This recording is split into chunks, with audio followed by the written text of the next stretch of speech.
Salut à tous, c'est Soli, j'espère que vous allez bien, bienvenue sur Livrement Addict et on se retrouve aujourd'hui sur la chaîne pour une nouvelle vidéo dans laquelle je vais à nouveau vous bassiner avec les livres de ma palle, mais cette fois-ci j'ai sélectionné 5 titres. Voilà, le point commun entre tous ces titres, c'est que ce sont 5 romans qui me terrifient, 5 livres de ma palle qui m'effraient et que je n'ai toujours pas sorti de mes bibliothèques. Du coup, c'est parti. On débute tout de suite avec le livre qui m'a peut-être donné le plus de fil à retordre pour le trouver en librairie, et vous savez probablement duquel je vous parle si vous me suivez sur les réseaux depuis l'été dernier. Et Kimi va être la première à me botter les fesses et à venir me tirer les oreilles puisque je n'ai toujours pas lu Le Faiseur de rêve de Laini Taylor. Pourtant j'ai galéré, je vous l'ai dit, à trouver ce premier tome, j'étais trop contente de l'acheter. C'est de la fantaisie orientale, j'adore ça. Kimi elle arrête pas de me le vendre et de me dire qu'il est excellent, qu'il est exceptionnel, qu'il est génialissime, que c'est qu'une duologie. Elle m'a même offert le tome 2 pour mon anniversaire en août dernier. Enfin bref, c'est pour vous dire, je n'ai aucune excuse. En plus j'ai découvert Laini Taylor en février dernier avec Daughter of Smoke and Bone. J'ai plutôt bien aimé le premier tome de la trilogie qui certes est paru il y a 10 ans, donc il y a quelques petits éléments, pas mal d'éléments pour moi à mon sens que j'ai déjà vu maintes et maintes fois dans les histoires, mais voilà, Le Faiseur de rêve n'a rien à voir avec Daughter of Smoke and Bone, et j'ai très envie de découvrir cette saga, et tout le monde m'en parle en bien. Même ma meilleure pote qui l'a lu et qui pourtant ne lit pas forcément de VF m'a dit purée, pour un livre qui a été traduit, la traduction elle est géniale, c'est hyper poétique, c'est très très beau, enfin c'est passionnant. Et je sais pas, je n'ai toujours pas lu Le Faiseur de rêve alors que j'ai très envie de le découvrir, mais il m'effraie. Vous savez, je pense que c'est l'engouement qu'on crée, et moi la première, hein, c'est ce que je fais avec From Blood and Ash, c'est ce que j'ai fait avec Akotar et ce que je continue de faire avec pas mal de bouquins. Et souvent quand j'ai des coups de cœur et que je vous présente des livres et que je vous dis de foncer, etc., bah, ça véhicule un certain engouement qui va être relayé par d'autres personnes une fois qu'ils auront lu le livre. Et de même, quand des personnes ont un certain engouement pour un bouquin qui n'est pas forcément connu de prime abord et que moi je vais l'acheter, que je vais le lire et que par derrière je vais continuer à créer ce même engouement, vous savez, pour les lecteurs qui arrivent ensuite, et moi la première, notamment pour Le Faiseur de rêve et pour les autres romans que je vais vous présenter ici, on a en fait déjà toute cette hype qui a été créée autour du bouquin, et c'est un petit peu cette pression, on se dit purée, mais si moi je ne l'apprécie pas à sa juste valeur, mais du coup, enfin, j'ai envie de l'apprécier, j'ai tellement envie de l'apprécier que finalement j'ai peur de le sortir. Et moi c'est clairement mon cas avec Le Faiseur de rêve. Je sais pas si mon explication et ma réflexion a été extrêmement claire et cohérente, mais j'espère que vous avez compris ce que je voulais dire. Mais c'est vrai que plus on véhicule de l'engouement et une sorte de fascination pour une saga, pour des titres en particulier, plus on a une hype qui se crée autour de cette histoire, et c'est plein de lecteurs en même temps qui créent ça en fait. Et du coup, bah, nous autres lecteurs qui n'avons pas encore lu le bouquin au moment de sa sortie, on se dit ah oui, et puis si moi je ne l'aime pas, et finalement si on arrive à outrepasser le fait de ne pas apprécier un livre que plein de personnes ont réussi à aimer, est-ce que finalement on va pas se dire mince, est-ce que je suis passée à côté de quelque chose, où on va avoir cette sorte de déception. Donc est-ce qu'on préfère pas plutôt rester dans cette idée de il a l'air trop bien, je sais qu'il est trop bien, mais je n'ai toujours pas lu, plutôt que d'être déçu si on se lance dans une histoire qui de base on est persuadé qui de base va nous plaire, et on en est persuadé, que d'être déçu de cette lecture. Voilà, je sais pas si ce que je viens de dire est à nouveau très clair, puisqu'en plus je parle très vite, puisque je vois ma batterie qui commence enfin à nouveau, je devrais dire plutôt à baisser, parce que j'ai filmé des vidéos juste avant. Bref, tout ça pour vous dire que je n'ai toujours pas lu Le Faiseur de rêve de Laini Taylor et que je vais me faire botter les fesses et tirer les oreilles. Mais connaissant Kimi et connaissant un petit challenge qu'on est en train de se fixer avec les filles, je suis sûre qu'elle va me le mettre dans ma palle. Voilà, je vous en reparle dans une prochaine vidéo.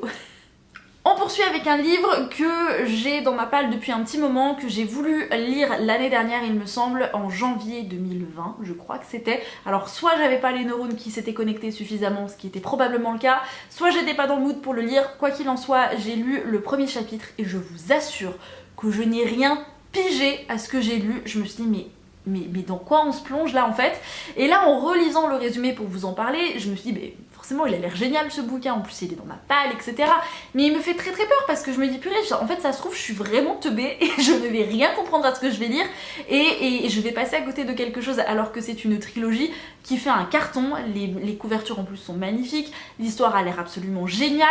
Il s'agit de Furyborn, donc le premier tome de la saga Empyrium qui est écrit par Claire Legrand, il n'est pas encore sorti en VF, je ne sais pas s'il sortira en VF. Quoi qu'il en soit, ici dans cette histoire on va suivre deux protagonistes, deux jeunes femmes qui n'ont pas du tout le même destin de prime abord et qui n'évoluent pas au même siècle. Voilà, il y a plus de 1000 ans qui les séparent, donc pour vous dire la chose. D'un côté on va suivre Riel qui est une jeune femme qui cache une sorte de magie, mais lorsque son meilleur ami qui n'est autre que le prince, l'héritier de la couronne, va être attaqué par des assassins, elle va libérer cette magie et elle est capable de maîtriser cette sorte de magie différente et les seules personnes qui sont capables de maîtriser cette magie ne sont autres que reines qui font partie d'une sorte de prophétie, une reine de lumière et une reine de sang. Donc Riel va se retrouver à devoir passer 7 épreuves différentes et si jamais elle ne réussit pas ces épreuves, si les épreuves ne la tuent pas, eh ben elle sera exécutée, voilà, tout simplement. Et on va se retrouver également 1000 ans plus tard, le destin de cette reine n'est que souvenir pour ses habitants et on va suivre Eliana, si je dis pas de bêtises, oui, Eliana, qui elle est plutôt une chasseuse et qui va partir à la recherche de sa mère qui a disparu et pour ce faire elle va s'allier avec un capitaine assez rebelle, sauf que son destin va croiser celui de Riel et elles vont devoir en fait faire basculer leur destin mais également celui de leur monde, de leur royaume et on va avoir une reine de lumière, une reine de sang et je pense que ça va amener à pas mal de confrontations, pas mal de conflits. Je m'attends à ce qu'il y ait beaucoup de conflits sociopolitiques également, on va avoir pas mal d'épreuves, je m'attends à des héroïnes très badass, mais je vous dis je ne l'ai toujours pas sorti puisqu'en fait le style était tellement particulier dans mes souvenirs que j'ai toujours peur de le sortir en fait, voilà, je ne l'ai toujours pas lu alors que c'est une saga qui fait un carton, c'est une trilogie dont on a beaucoup entendu parler sur les chaînes anglophones et qui a l'air génial, enfin le résumé moi il me vend du rêve, je m'hype comme une folle toute seule en le lisant et en vous en parlant, mais c'est vrai que l'univers était très riche, du moins pour le premier chapitre et j'ai pas poursuivi ma lecture parce que j'étais pas dans le mood et j'avais pas les neurones qui se connectaient, donc ouais voilà, tant pis, c'est pas grave, j'essaierai de le lire à un autre moment, mais en tout cas il a l'air chouette et vraiment il a l'air chouette et ce serait dommage de passer à côté de cette histoire, mais j'ai la trouille de me replonger dedans parce que je me dis je vais rien comprendre à ce que je vais lire et dans ma tête en fait je pense que je me suis dit que l'univers était hyper complexe alors que ça se trouve pas du tout et je me fais des films toute seule, voilà. Et en plus il est hyper beau parce qu'on a des pages qui sont pas, je sais pas si vous allez le voir, qui sont pas coupées à la même taille, à la même longueur et du coup je trouve qu'au toucher j'adore. Il y a des gens qui n'aiment pas, il y a beaucoup de lecteurs qui n'aiment pas, mais moi j'aime beaucoup, voilà. Donc je n'ai toujours pas sorti Furyborn qui pourtant je crois que ça fait 2 ans qu'il est dans ma palle, il faudrait peut-être que je me bouge les fesses. On poursuit avec un livre de Vi Schwab et c'est une autrice qui me pose problème puisque je n'ai pas du tout adhéré avec Shades of Magic. J'ai pas du tout aimé le style, j'ai pas apprécié l'univers, j'ai pas apprécié les personnages, j'ai trouvé ça extrêmement lent et du coup je n'ai toujours pas sorti This Savage Song de ma palle qui est le premier tome d'une duologie et l'histoire a l'air géniale, on va suivre deux personnages, on a Kate qui veut être aussi impitoyable que son père et qui du coup a fait pas mal d'écoles de pensionnat pour y arriver et là elle est en train de rentrer chez elle et elle veut prouver qu'elle peut être aussi impitoyable que lui. De l'autre côté on a Auguste qui lui n'est pas humain, c'est un monstre, l'un des 3 monstres les plus puissants qui dirige la ville, la cité dans laquelle on va évoluer, donc la ville qui en même temps est en train de s'effondrer et de se diviser. Il n'est autre que l'arme secrète de son père et on a en fait les deux personnages qui sont capables d'avoir ces deux visions, ces deux angles d'approche, ces deux perceptions différentes et ils vont essayer de sauver un peu leur ville, leur cité et donc forcément je me doute qu'ils vont se rencontrer, je m'attends à ce qu'il y ait un petit Enemies to Lovers aussi peut-être, mais quoi qu'il en soit ça avait l'air très sympa comme histoire et en plus c'est une duologie, sauf que c'est Vi Schwab et j'ai vraiment pas accroché et adhéré à Shades of Magic. Et ça me fait mal presque, parce que je me dis purée, elle a fait d'autres livres qui ont l'air géniaux. Je pense à The Invisible Life of Addie LaRue, donc La vie invisible de Addie LaRue qui vient de paraître chez Lumen, qui me fait extrêmement envie et je pense que je me laisserai tenter par celui-ci. Mais pareil, si je l'achète, je sais qu'il va rester un moment dans ma palle parce que j'ai peur de passer le cap avec cette autrice, parce que j'ai pas adhéré à son style. Après, j'essaye de me raisonner aussi en me disant que je l'ai lu en VF, peut-être que son style VO me correspondra plus et que je vais le préférer à la traduction que j'ai pu lire de Shades of Magic, mais je ne peux pas. Avec cette série, je ne peux pas, et avec cette autrice, du coup, bah, ça m'a un petit peu bloquée et je n'ai toujours pas sorti This Savage Song de ma palle. Si jamais vous lisez en VO et que vous l'avez lu, dites-moi dans les commentaires ce que vous en avez pensé, parce que le pitch a l'air bien, moi je l'ai bien apprécié, mais c'est vrai que il est pas très long, voilà, je vous le cache pas, il est pas très long et il est pas transcendant non plus. En plus je crois que c'est un livre que j'avais acheté d'occasion, celui-ci, donc ce qui explique qu'il soit légèrement abîmé quand même à certains endroits, mais bref, c'est qu'un détail ça, mais ouais, je sais pas si ça va me plaire en fait, plus que ça, je pense, enfin j'espère, j'ose espérer que ça va me plaire, mais j'ai des doutes, j'ai pas mal de doutes, donc je n'ai toujours pas sorti ce bouquin de ma palle et je ne sais pas si je le sortirai. Je vous avoue que j'ai fait plusieurs unhaul et à 2 reprises il a failli passer. Ce serait pas étonnant qu'au 3e il y passe, donc est-ce que je lui donnerai sa chance? Je ne sais toujours pas. Pour le prochain bouquin, vous allez vous dire mais qu'est-ce qu'elle nous fait là? Qu'est-ce qu'elle nous fait? Qu'est-ce qu'elle nous dit? Qu'est-ce qu'elle nous baratine? Le prochain livre, je vous l'ai présenté il y a pas très longtemps, il y a quelques mois, il y a peut-être 2 mois dans un book haul. Je sais pas comment je vais le sortir de ma palle et plus j'y pense, plus je me dis que je ne le sortirai peut-être pas et je me trouve extrêmement ridicule. Mais là, il est question de l'une de mes plus grosses phobies. Je crois que je vous en ai parlé au moment où je vous ai présenté ce livre-là dans un book haul. J'ai la phobie des oiseaux. Voilà. C'est... Ah, rien que d'y penser, ça me fout des frissons, je peux pas. Les oiseaux, je peux pas. Autant tout ce qui est créatures fantastiques avec les phénix et tout, ça me pose aucun problème, parce que je sais que c'est imaginaire et tout ça, mais alors les oiseaux là, avec leurs plumes et leur bec, et non, c'est pas possible. Et du coup, je vais avoir beaucoup de mal à sortir A Throne of Swans de Elizabeth et Catherine Core de ma palle, puisque ici on va suivre une héroïne qui devient l'héritière d'un dominion, d'un royaume dans lequel les nobles sont capables de se transformer en oiseaux. Alors, rien que ça me va. Voilà, et l'histoire avait l'air très chouette parce que cette jeune fille n'est plus capable de se transformer en oiseau depuis qu'elle a été témoin de l'assassinat de sa mère, et du coup elle va essayer de se rendre à la citadelle pour découvrir la vérité sur l'attaque qui a tué sa mère et pour à nouveau être capable de se transformer en cygne, puisque le cygne est l'ancêtre de l'oiseau ancestral de sa famille, c'est mieux dit comme ça, je sais pas si je vais être capable de sortir ce bouquin. L'histoire a l'air chouette, vous avez été plusieurs à m'avoir dit que vous l'aviez lu et qu'il était plutôt cool,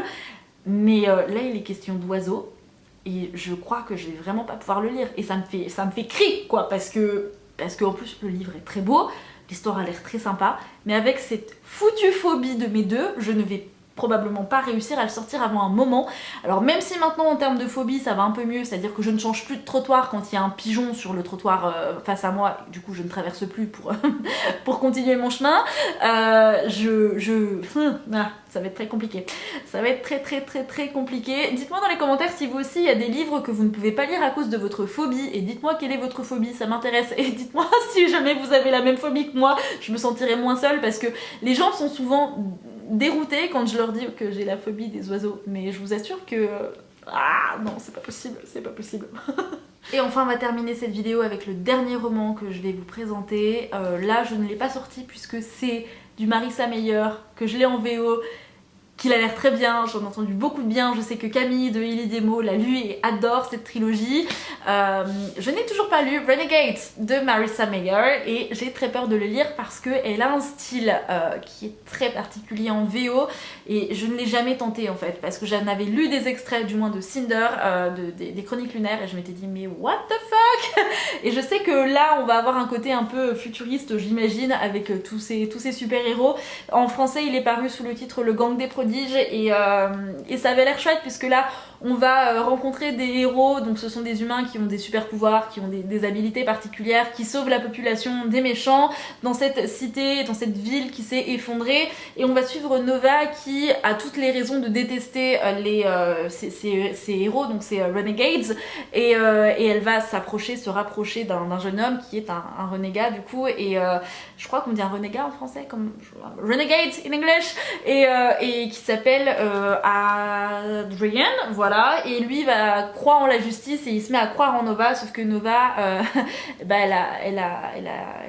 donné son allégeance à un méchant qui a la capacité à les tuer tous les deux, voilà. Donc on va les suivre dans cette histoire, et bon, j'imagine qu'il y a une sorte de enemies to lovers là-dedans. Il y a beaucoup d'échos très positifs sur cette saga, et d'ailleurs c'est un premier tome qu'on m'avait offert, donc Ophélie, si tu passes par là, je te fais des gros bisous et un énorme merci pour ce cadeau que j'ai toujours gardé précieusement dans ma bibliothèque, mais ça fait quelques années qu'elle me l'a offert déjà. Attendez, est-ce que j'ai une date sur le papier? Je ne sais plus. Est-ce que j'ai une date? Ah oui, 2018, 19 août 2018. Juste pour mon anniversaire il y a 3 ans, voilà. Et je n'ai toujours pas sorti Renegades. Bref, voilà, un jour je sortirai Renegades de ma palle, puisqu'il me fait quand même très envie. Il faut simplement que je prenne confiance en moi et que je me dise que je suis tout à fait capable de lire du Marissa Meyer en VO, hein, voilà, et que j'arrête de me dire que je n'en suis pas capable. Crois en toi, Solène. Crois en toi, tu vas y arriver. Dites-moi dans les commentaires si jamais vous avez lu cette saga de Marissa Meyer et ce que vous en avez pensé. J'en ai terminé avec cette vidéo. Ma batterie clignote, voilà, je crois que je vous fais le coup toutes les semaines, je n'ai à nouveau plus de batterie, on adore. J'espère que cette vidéo vous aura plu, dites-moi dans les commentaires si vous aussi, dans vos palles, il y a des livres que vous n'avez toujours pas sortis parce qu'ils vous effraient, dites-moi quel titre, et puis voilà, et on échangera dans les commentaires. Je vous souhaite à tous et à toutes de passer de très belles et bonnes lectures, je vous dis à la prochaine sur la chaîne, et en attendant, prenez soin de vous, ciao.